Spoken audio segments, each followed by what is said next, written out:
guys, thanks for joining us for round 5. It doesn't look like we went anywhere, but I promise you we did a lot of walking. I got one Phoebus research task. I got 3 Phoebus research tasks. I clicked my first one, and I got a shiny. Yeah, I know. But guess who doesn't like shiny Milotic? So basically, you cashed in all your karma for. I did. It's kind of horrible because Torchic Shiny Day is coming up in a couple months, and my heart's not ready for that.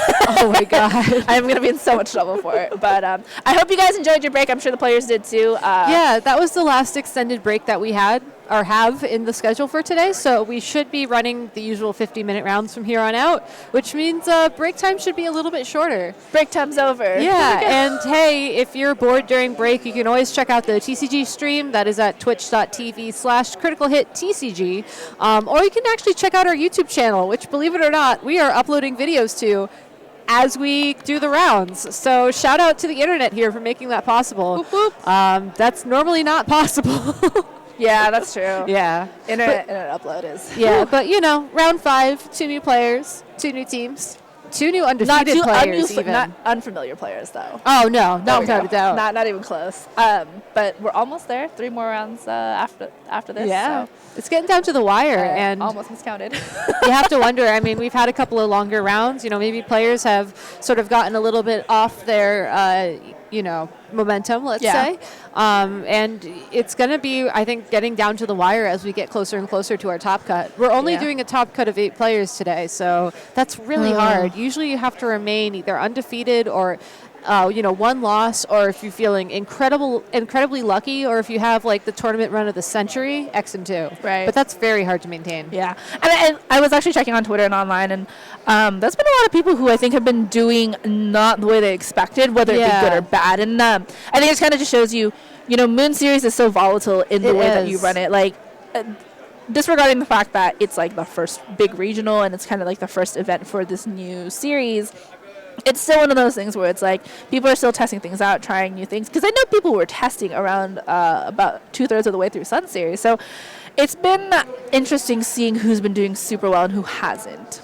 Yeah, and I'm going to be curious to see, what happens a lot of times with these regional tournaments where it's, the first tournament of the season. You see a lot of mimicry in tournaments afterwards, but you also see a lot of innovation. So, I feel like we've already gotten a really diverse sort of team pool going into this round. And I say that knowing very well what Pokemon we're featuring on next.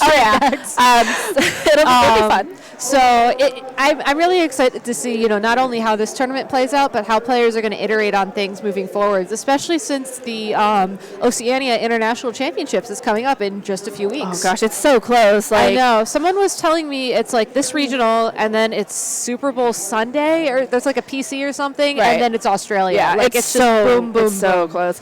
And I mean, it's kind of terrifying to think about because, when you measure the year by, formats like that, it's like, wow, we're almost halfway through, kind of. We are. By Moon Series at the point, because the format changes again on April 1st. And it's not a joke. Yeah, that's not a joke, despite me being somewhat convinced that was a joke. Yeah.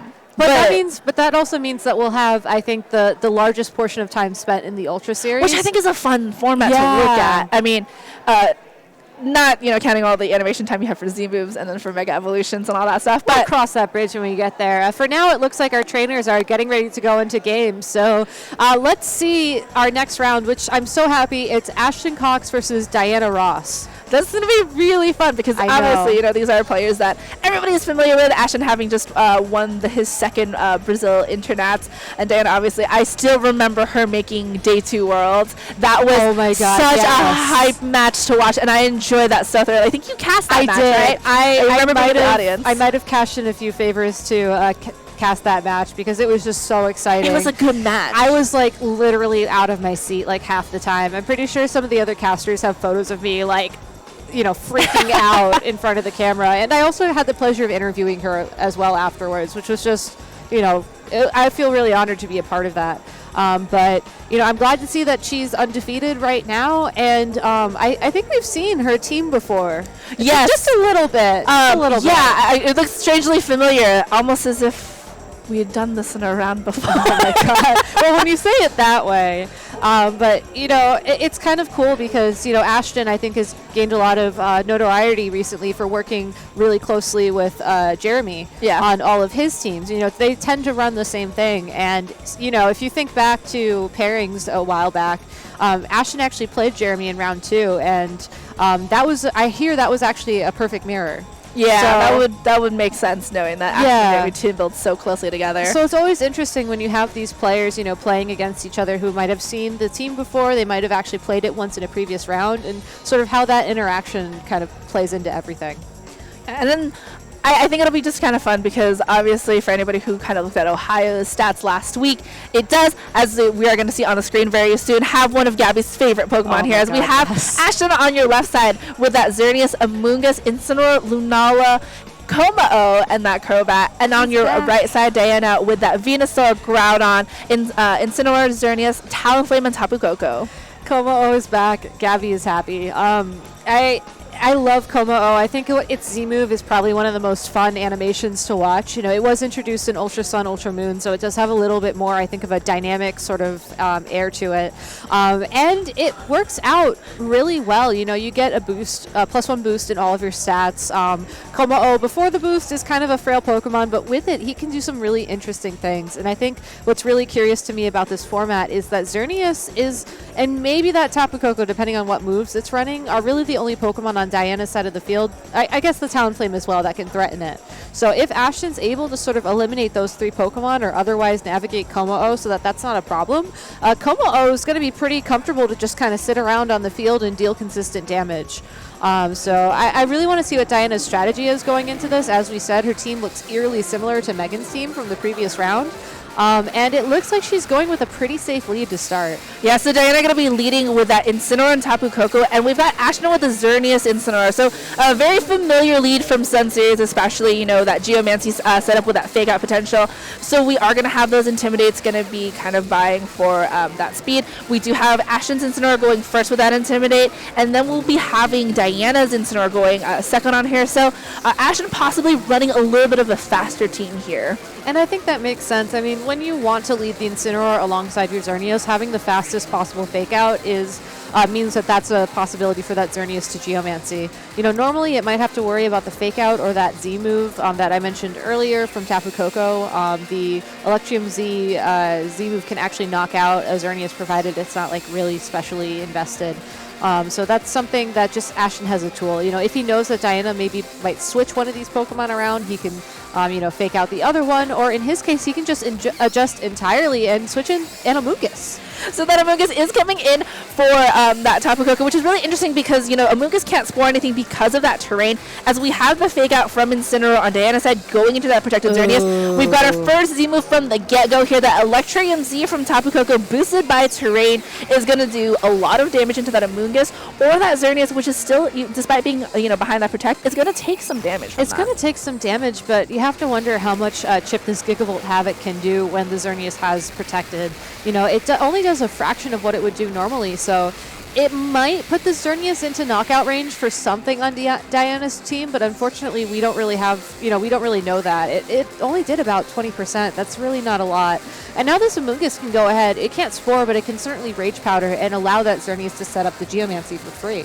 Yeah, and I think it's, there you go. Nice job there with that Rage Powder from that Amoonguss. It's going to redirect all the attacks to itself, but we do have the Dazzling Gleam from that Tapu Koko, which ignores that, is a spread move, so we'll hit both Pokemon here. But that Geomancy being free to set up is going to be really important for Ashton here. Once you have that Xerneas set up, it is a hard Pokemon to stop. And the interesting thing about Ashton's team, with the combination of the Incineroar and the Amoonguss, he really has the opportunity to sort of, keep Xerneas safe at all costs. Even if Diana did go for a Flare Blitz this turn and it gets directed into the Amoonguss, that could be something that it's trained to survive. We see that instead she goes for the Snarl, and I think that's a really good adjustment because she needs is one more Snarl from that Incineroar, and that Xerneas will be back down to neutral special attack, so it'll still be bulky, but it can't get those big knockouts. And I believe that most Incineroar could take a Moonblast at full health from a +1 Xerneas. So she did a really good job of bringing that move as her Xerneas tech, and I think that really kind of gives her a lot more freedom moving forwards in this game. So Incineroar coming back in place of that Amoonguss, which can't really do anything with that Rage Powder once those spread moves are being revealed, does get an Intimidate once more into both of Diana's Pokemon. So that Incineroar on Diana's side is going to be at -2. Xerneas getting behind that Protect, doesn't want to take another Snarl here, but we do have a Volt Switch now from that Tapu Koko, is going to be going into that Incineroar, so it does a lot of damage again thanks to that boost from Electric Terrain, but allows Diana to kind of pivot into a Pokemon that is more suited against whatever Ashton has. And you have to wonder what Pokemon that would be. It looks like it's her own Xerneas. Oh dear, indeed. But, you know, the opposing Xerneas on Ashton's side of the field is already boosted up and, you know, will be taking, you know, will have the opportunity to attack first. So it's sort of an interesting spot to put her Xerneas in. I think she's sort of forcing herself. You know, she has to remove her Incineroar from the field with the U-turn. She has to send in, like, that Tapu Koko, or I believe that's a Talonflame. Okay, yeah.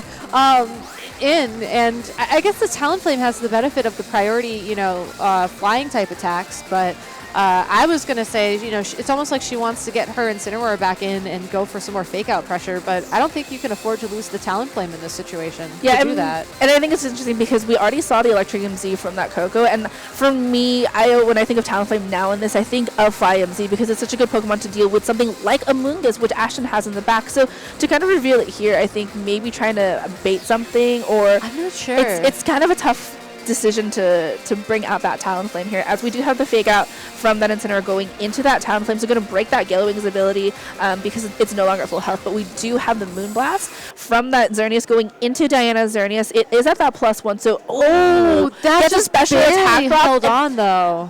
Oh, that's so tough because now we've got both these Xerneas at +1 special attack and both at +2 special defense and speed.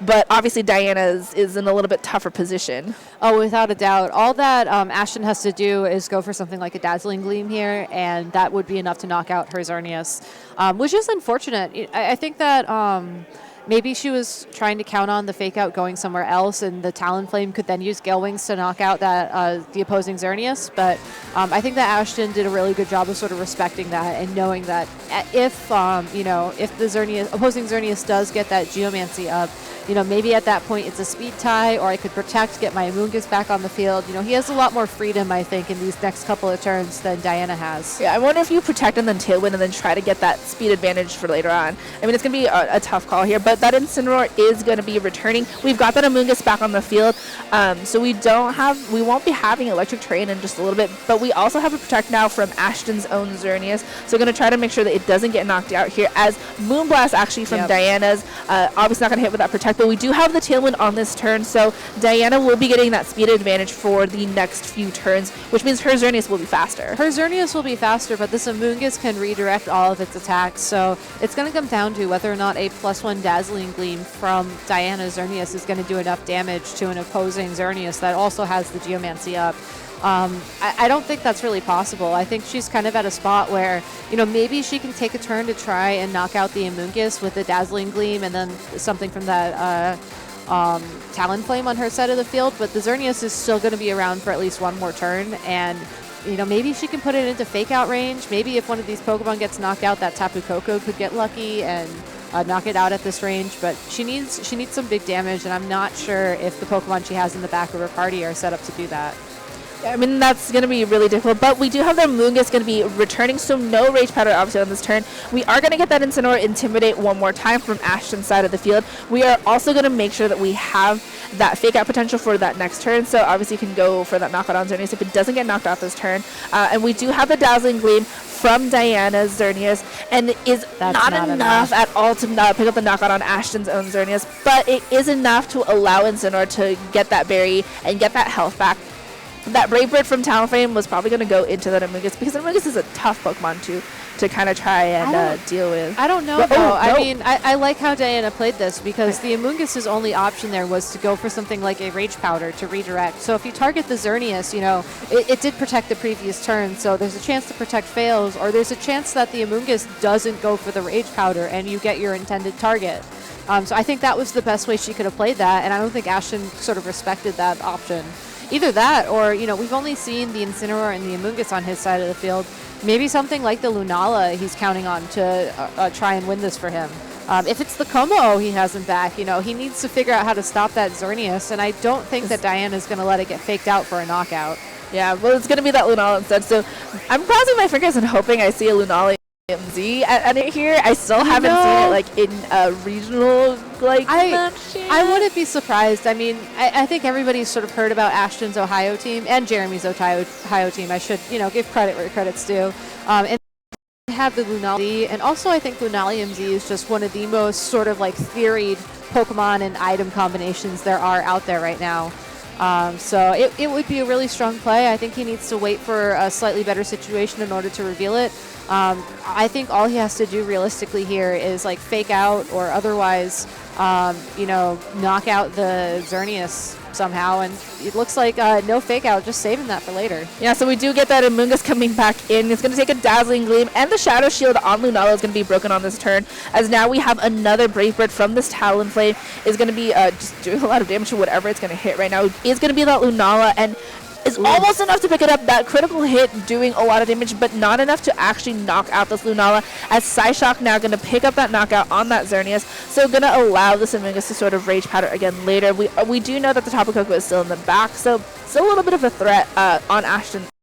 To Ashton's team. And the Talonflame's still on the field. I mean, if you think about it, that Talonflame, I keep wanting to call it a Tapu Koko for some reason, is really scary for that Amoonguss. So I think Ashton is going to be forced to switch here again to get another Intimidate down on that Pokemon before the possibility of Talonflame versus Amoonguss comes up. And then maybe if that Lunala is lucky, it can protect, wait out the rest of the Tailwind and then try and do something. I think that Diana has kind of really secured this game, provided she can keep up the damage pressure, because looking at the Pokemon that Ashton has remaining, Lunala's one hit from getting knocked out, Amoonguss can't do damage, and Incineroar versus stuff like a Tapu Koko isn't going to end that game. Oh my gosh, wow. Yeah, so we do have the Lunala protecting, but Taunt from that Talonflame is going to make sure that Amoonguss is just going to be a sitting duck, basically, as Snarl here is going to the special attack, obviously, on that Amoonguss, but no Spore, won't be able to Rage Powder. Like, this Amoonguss is going to be forced to attack or switch out, and there's not a lot that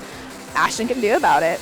I really like the Snarl on Diana's Incineroar, and I think that's sort of why Ashton's kind of found himself in this position.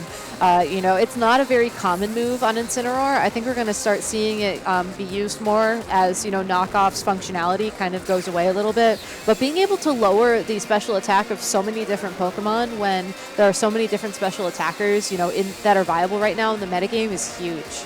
So Brave Bird going to be from this Talonflame, going to target down one of Ashton's Pokemon here. They're going to be that Amoonguss, and we do have that Incineroar coming in from that Xerneas on the side. We do have a U-turn from Diana's own Incineroar, going to let her pivot. There's no berry healing from that Talonflame at all, by the way. So this Talonflame not carrying a berry. Could be a Focus Sash. I mean, yeah, it took some damage. I mean, I don't know necessarily why you'd pick Focus Sash. Maybe if you want like guaranteed Z move, or no, you can't even do that. I don't know what I'm saying. But we do have Tapu Koko now finally showing up here. We do have a Clear Smog from that Amoonguss, not enough to pick up the knockout, but drops the attack drops. So that Talonflame is going to have opportunity to maybe deal some big damage. So really helping Diana out in the end here for Ashton. But that's an interesting piece of information, though. Why use the Clear Smog there? Out of all the other moves that Amoonguss had, might be an indication that that's the only move it has. We don't really know that. So knowing Ashton, that's probably something he's going to keep secret for Game 2, as it looks like Diana's just playing it really safe, whittling down the attack of the opposing Incineroar and just trying to navigate to her win condition. And there we go. We've got that Dazzling Gleam from that Tapu Koko. Not enough to pick up any knockouts here. Not even enough to get that Incineroar down into the red. But a U-turn from Ashton's Incineroar is going to allow him to, I think, just kind of bring back in that Xerneas. It is on its last, hind legs. Yeah, that Lunala was one Snarl and or Dazzling Gleam away from getting knocked out. So, again, Diana just kind of taking the safe route in terms of wrapping this game up. And I guess maybe, Ashton can pick up some information here. It's good to know how much Clear Smog does to an opposing Tapu Koko on the off chance that ever matters. And this Amoonguss can start going for more Rage Powders. Maybe if Ashton wanted to try and buy himself more time, he could, switch it back, get that Regenerator health back up, and I don't know, hope that Rage Powder carries him to a win. But that would be a really tall ask. Yeah. And we do have that Talonflame coming back in place of the Incineroar on Diana's side of the field. And we also have a switching Regenerator possibility from there, bringing in that Incineroar. There always has to be a cat on the field, apparently, in this game. And we do have that Intimidate once again. Is also going to have that Fake Out pressure here. I mean, the Lunala is just, like you said, it's like one attack away from, getting knocked out here. Is going to hide behind a Protect on this turn. So it is going to be in a little bit of trouble next turn, as Dazzling Gleam from Tapu Koko, obviously not going to hit that Lunala, is going to catch that Incineroar on the switch in and does get it down to the red, and it has already consumed its berries, so no health recovery here. I guess maybe what Ashton's going to try and go for this turn is the double Protect, because if he gets it, then he can start Rage Powdering again and, I don't know, try and do something about the Tapu Koko, but he doesn't get it. Dazzling Gleam's going to connect. Shouts for him to go for that win condition. It's not likely it'll happen, but if you have the time, might as well. Give it a shot. 50-50, right? Yeah, well, a little less than a 50-50, but Yeah, and so no target for that Talonflame, as that Dazzling Gleam from Tapu Koko did knock out both Pokemon on Ashton's side. That Amoonguss had a little bit of chance to get that health back, but against, a Talonflame and the Incineroar and this Tapu Koko, not much that Ashton can really do here. And I think that's kind of the Achilles heel, so to speak, of Ashton's team. Looking at it overall, especially with the Pokemon that he brought to this game, Amoonguss and Incineroar are mainly support. He's doing a lot of switching, he's doing a lot of intimidating and Rage Powders and whatnot. He's not really going for some of the more offensive aspects of Incineroar. He can't really do that for Amoonguss because of the electric terrain on the field. But he really needs to ensure that the Xerneas and the Lunala, in this case, are able to deal damage, because otherwise he's just doing a lot of switching and just getting punished for it.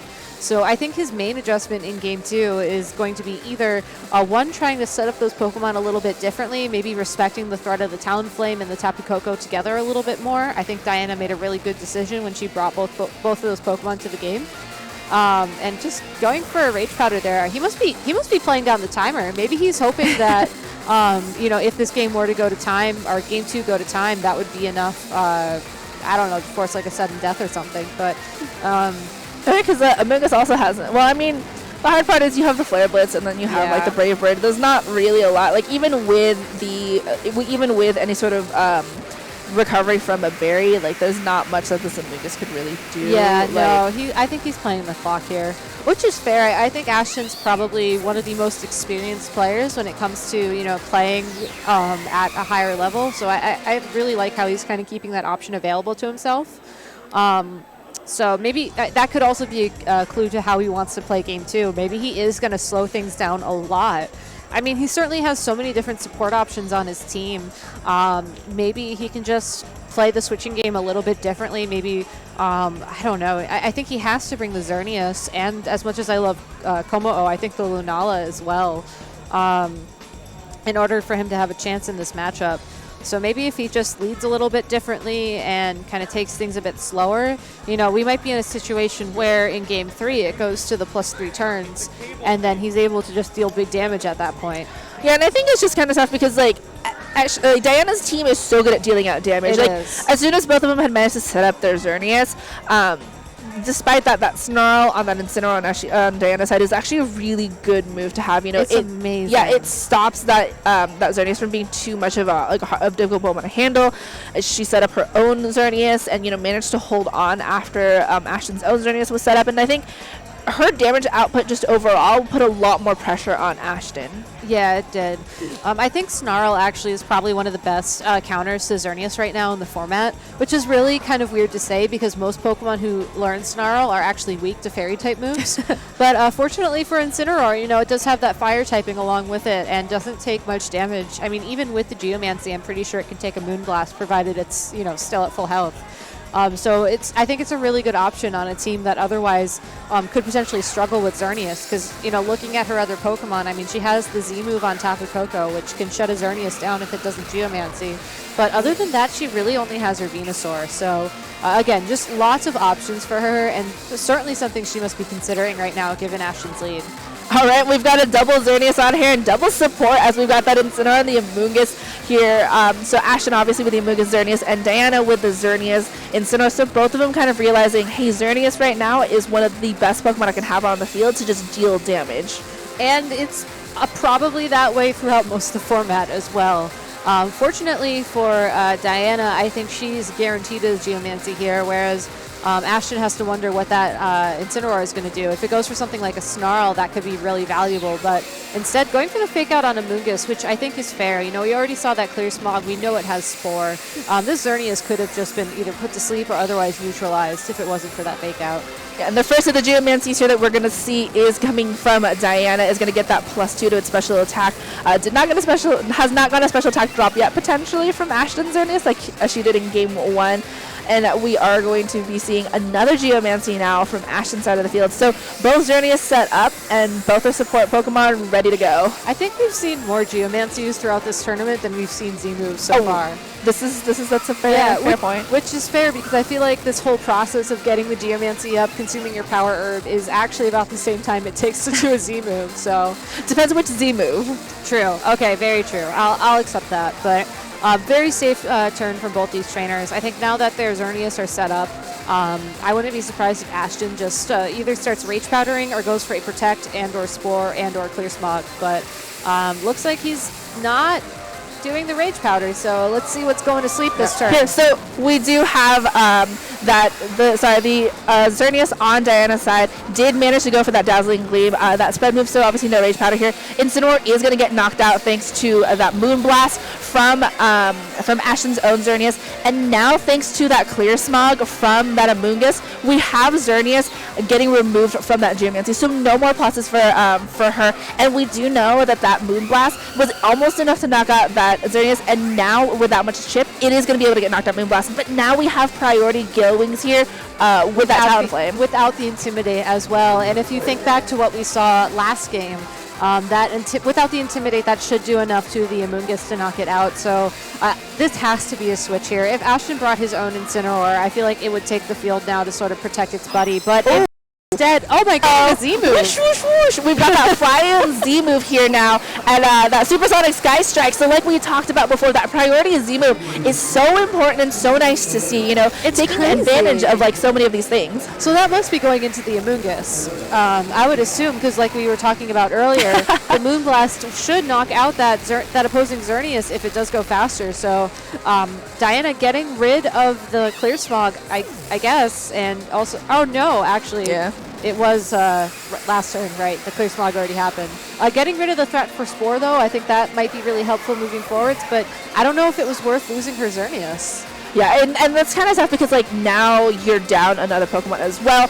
This Xerneas on Ashton's side is able to just kind of be like, oh yeah, I can just Moonblast things as I need to. But we do have an Incineroar now on Ashton's side of the field as well. So that Fake Out pressure, the Intimidate, which is going to be very nice against that Talonflame, which is still going to have that priority Brave Bird because of the fact that it has not taken that damage yet. Yeah, but a simple Fake Out I think would be enough to get rid of that. And then even if this Tapu Koko protects, hoping that the Talonflame is able to set up something like a Tailwind, that's still, I think Ashton has managed to remove all of Diana's real singular Xerneas counter on the field right now, and because of that, I think he's going to take this game pretty easily moving forwards. Yeah, and the Moonblast is actually going to go to that Tapu Koko, so still +2 is going to be easily picking up that knockout. The Talonflame can't really do anything. It's just going to take damage and damage and damage. Yeah. Easily giving game 2 to Ashton here. What a major difference from Game 1 and Game 2. I mean, it felt like Game 1 kind of dragged on forever, with Ashton sort of running the clock and trying to figure out his outs and going for pretty much everyone he tried. Here we are in Game 2. He's able to get the Xerneas set up. He's able to neutralize Diana's Xerneas, and that was pretty much it. Yeah. That's certainly something she's going to have to watch out for going into Game 3, because it was so easy for him to do that. I was surprised that she didn't kind of do anything about it, because we had seen in Game 1 that Clear Smog multiple times in the end game, and I feel like to me, it was surprising that she either didn't protect that Xerneas, or at least try to get rid of that Amoonguss, or force Ashton to switch out even more. It's possible the turn where her Incineroar got knocked out, that was her attempt to remove the Amoonguss from the field, and after that point, she just didn't really have a way to maneuver around it. But I think that she needs to be extra careful going into this Game 3 because, looking at how quickly Ashton clicked in his Pokemon, I think he's fairly comfortable with the protect the deer strategy in this matchup at least. And I think that's what he's going to be going for again. And, fortunately for him, unfortunately for Diana, I think there's a lot more flexibility when you're switching between Amoonguss and Incineroar because both kind of benefit from those switches. And she just doesn't have, I think, the flexibility to really match that on her side of the field. I think for her to take an advantage, she'd have to do something like lead the Talonflame and get the Tailwind up prior to Xerneas taking the field. Or kind of a switch in general, actually. That's really different. We haven't seen those two Pokemon at all. So we do have on Ashton's side of the field that Xerneas and Incineroar, so a same lead from Game 1, and Diana leading now with that Groudon and that Venusaur. So Venusaur, now it's his turn to put Pokemon to sleep on Ashton's side of the field. Assuming that Ashton lets her, I mean, there is still the fake out pressure, and if I were in Diana's shoes, honestly, it would be so tempting to just kind of forego the sleep powder entirely and just try and knock out that Xerneas. A Sludge Bomb plus a Precipice Blades would be enough. She has to respect the threat of the fake out, so maybe that's something you do in turn 2, but then, if you do that, how do you stop the Xerneas? So it's a really tough spot to be in, and I just really hope this switch doesn't kind of come back to haunt her. Yeah, and so that Venusaur going to get out of there is going to be switched out for that Incineroar. Is going to get Intimidate onto both of Ashton's Pokemon. Again, doesn't really matter for that Xerneas because it is a special attacker. The fake out from Ashton's own Incineroar does go into what was that Venusaur, allowing the Xerneas to go for that Geomancy. So Groudon has that ability to go for the Precipice Blades, but it is at -1. It is, and again, Precipice Blade's accuracy is not that great, so it looks like Diana's trying to set herself up for maybe a 2-hit knockout here. Groudon attacks this turn and then goes for the fake out attack next turn and just hopes that the Xerneas doesn't protect long enough to, knock out the Groudon. But we have Sword Stance instead, actually. That helps a lot. I mean, now that this Groudon is going for the Sword Stance and is at +1 attack, she's forcing Ashton either to immediately switch out that Incineroar, send in the Amoonguss, and then, maybe try and save that Intimidate for later. But then her own Incineroar could go for the Flare Blitz into that spot. It could easily Snarl. I don't think she has to fake out the Xerneas here because fortunately for Diana, Groudon can usually take one of Xerneas' attacks provided it is at full health, which it is. That Incineroar is going to be switched out. We've got that Amoonguss coming in, which will take at least, Precipice Blades a lot better than that Incineroar from before. We've got the Xerneas protecting itself as fake out from the Incineroar on Diana's side is going to that Xerneas, but Precipice Blades obviously not going to hit that Xerneas, and Ashton, very aware of that, does connect with the Amoonguss on the switch, and even at +1, that resistance is still doing a lot of damage. It is, and that looks like it's just right above what damage would activate one of those pinch berries. So that's very fortunate for her, very unfortunate for Ashton. But Ashton is still in the driver's seat. All he really needs to do here is try to put something to sleep, or really just make sure the Amoonguss is able to stick around on the field for one more turn. Ooh, that Moonblast at +2 does knock out that Groudon. The biggest threat right now for for Ashton here, as that Snarl. Oh no. Sorry, go ahead. Oh, sorry. So as the Snarl, doesn't pick up a knockout on Amoonguss, does get a -1 onto that, to the Xerneas. But now, because there's no Tapu Koko, that Amoonguss is free to put things to sleep as opposed to the Venusaur in the back. And now we've got this Incineroar going to bed. I thought we were actually going to see a berry activate as well on that Amoonguss when it did that little bit of extra damage, but it looks like it's not one of those pinch berry sets, for better or for worse. Luckily for this Venusaur, the sun will be around for a couple more turns, and it could try and stop this Xerneas after it protects for the next turn, but maybe just try and knock out that Amoonguss before it can switch out. Oh, it's going to be a lot more difficult with the substitute from Ashton Xerneas, as we do have that Sleep Powder. Not going to connect thanks to that substitute, and you can now protect that next turn, stall out those sun turns even more, and no more Groudon, as we got Clear Smog from that Amoonguss connecting into that Venusaur. Obviously, you don't really see the Incineroar much of a threat because now you're behind that substitute, and you could Moonblast that later. You can, but remember, Snarl is a sound-based move, which does go through substitutes, so I think that Ashton has bought himself time, but I think he still has to be really careful. Fortunately for him, though, he does still have the Pokemon advantage, and stuff like Rage Powder is really going to help him maintain that. And Rage Powder from that Amoonguss, obviously, as we've got that Moonblast now from that Xerneas, is going to be going into that Incineroar. Doesn't want to wait for that cat to wake up. Just barely misses the knockout on there, though, and still allowing that Incineroar to go ahead and munch down on that berry. Get that health back is going to make it a bit scarier if it wakes up on this turn. We do have that Sludge Bomb from Venusaur going to break the substitute here, leaving this Xerneas free to take damage in case that Incineroar wakes up this turn, which if you're Dana, there we go. We got that turn 1 wake up. But I like the Snarl there, because on the off chance the substitute wasn't broken, that still would have lowered that Xerneas' special attack, which I think is the most important thing for Diana to be worrying about right now. And yeah, that's the unfortunate reason why she has to worry about that, because now that the Venusaur doesn't have the sunlight on its side, that Xerneas is going to be the fastest thing on the field again. But, you know, we know that Ashton has Substitute and Geomancy and Protect.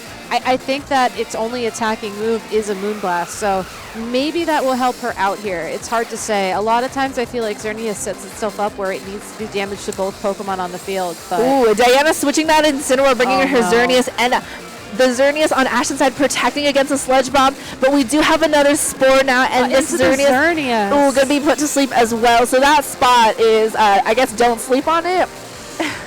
I don't know. It's such a tough call for Diana to make as well. You know, I can see why she wanted to target down the Xerneas, but you know, that Amoonguss is holding on just long enough to really sort of halter her momentum, and it's why the synergy between Amoonguss and Xerneas is so good. You know, we've seen it in other formats do this well as well. It can switch around, you know, it can get its health back, it can protect its partner. There's just so many different ways to run it. If you let Spore go up, then that's just more turns where you can't attack. It's going to be a really tough ask for her to make her way out of this, especially since we know that Ashton's last Pokemon is going to be the Lunala again, which does usually carry Psychic-type moves, which Venusaur is not a fan of. Yeah, I mean, that's just a really tough spot for Diana right now. You know, the Substitute is nice for Ashton because at least you're not taking that super effective damage, but now you've got this Lunala that has the Shadow Shield still, you've got the Xerneas that's asleep, and you've got the Incineroar in the back, but I don't think it's that much of a threat against the rest of Ash team, you know. And Ashton's kind of just free to figure out what he wants to take down first. And, you know, goes for the Moonblast now. It is going to go into that Xerneas. Yep. We saw it do a lot of damage from those first couple of games. Only gets it to about, you know, a little bit under half thanks to the fact that Snarl from earlier. Xerneas does stay asleep on, here it is. But Xerneas stays asleep on Diana's side. And we've got, it's the first time I've seen on stream today, that Moongeist Z move from Lunala and Z. It's actually called Malicious Raising Moon. Moonraze. Moonraze. Oh, it's Moonraze. Maelstrom. Malicious Moonraze Maelstrom. Malicious Moonraze. Menacing. Oh, it's menacing. Oh, menacing. Oh my God. Okay. Well, clearly. Oh yeah, Malicious Moonsault is definitely it's stuck in my mind too. So I mean, to be fair, it's 3 M's. You don't want to take this damage. I mean, it's going to deal easily knock out that Venusaur, and is arguably easily going to knock out that Xerneas. It's one of the most powerful Z moves in the format right now, and it's easy to see why. Lunala just has such amazing typing when it comes to its Z move, and you know, with the Shadow Shield ability as well, it's just a really great Pokemon to have. And even though it did get put to sleep this turn, there's still, I don't know, it's hard to say what Diana's going for. I mean, she can like fake out the Xerneas, or you know, forego the fake out entirely, maybe try to go for some Snarls, assuming that Xerneas is going to try and protect this turn and start like whittling things down. But these are her last 2 Pokemon. Ashton is free to, with all 4 of his Pokemon, to switch in the Incineroar here, for example, get some Intimidates down, switch in the Amoonguss, try to put the Incineroar back to sleep.